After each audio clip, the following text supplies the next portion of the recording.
Hi my YouTube family. ఈరోజు recipe వచ్చేసి మెంతి కూర ఎగ్ ఫ్రై కర్రీ అండి. చూస్తున్నారు కదా, చాలా టేస్టీ ఎగ్ ఫ్రై కర్రీ. మీరు కూడా ట్రై చేస్తారని నేను అనుకుంటున్నాను. చూస్తున్నారు కదా, ఇక మనము ఎలా చేయాలో చెప్తాను మీకు. మనము ఎగ్ చాలా రకాలు చేస్తాం కదా, ఒకసారి ఇలా కూడా ట్రై చేద్దాము. నేను మెంతి కూర తీసుకుంటున్నాను చూడండి. మెంతి కూర మనకు పప్పుల్లో కానీ మనము కొన్ని రకాల కూరల్లో వేస్తాం కదా, అది చాలా మంచిది మన హెల్త్కి. దీంట్లో చాలా రకాల పోషకాలు ఉంటాయండి. మనము ఇలా తినడం వల్ల మనకు చాలా లాభాలు ఉన్నాయి. అయితే నేను ముందుగా స్టవ్ ఆన్ చేసుకొని కడాయిలో ఆయిల్ వేసుకున్నానండి. ఆయిల్ తర్వాత కట్ చేసుకున్న ఉల్లిపాయలు కూడా వేసుకున్నాను. ఉల్లిపాయలు వేసుకున్నాక దాన్ని బాగా ఒక తక్కువ ఫ్లేమ్లో కానీ ఫ్రై చేసుకోండి.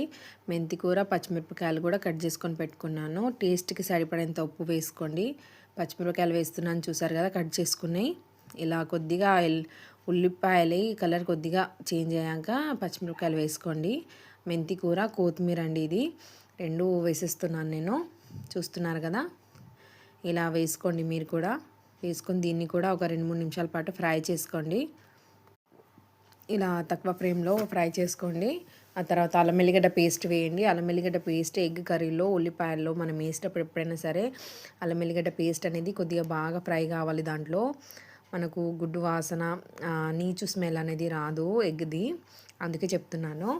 ఇలా ఒక 2-3 నిమిషాల పాటు దీన్ని బాగా ఫ్రై చేసుకున్నారనుకోండి, అల్లం వెల్లిగడ్డ పేస్ట్ది మనకు స్మెల్ అనేది చాలా టేస్ట్ అయిపోతుంది. ఆ తర్వాత కొద్దిగా పసుపు వేసుకోండి. పసుపు వేసుకున్నాక దీన్ని కూడా 1 నిమిషం పాటు ఫ్రై చేసుకోండి.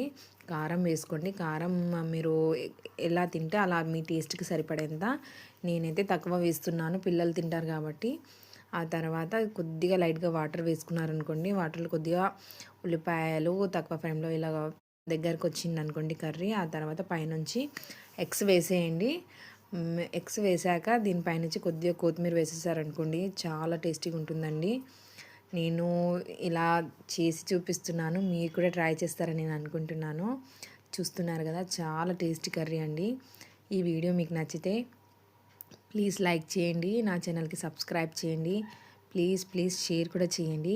చూస్తున్నారు కదా, టేస్టీ ఎగ్ కర్రీ అయితే రెడీ అయిపోయింది. మనము చాలా రకాలు చేసుకుంటాం కదా, ఒకసారి ఇలా కూడా మీరు ట్రై చేస్తారని నేను అనుకుంటున్నాను. అయిపోయింది ఎగ్ కర్రీ. దీన్ని మనము చపాతీలో కానీ అన్నంలో కానీ వేసుకొని తిన్నామనుకోండి, కమ్మగా సూపర్గా ఉంటుందండి. Thanks for watching my videos. Thank you so much.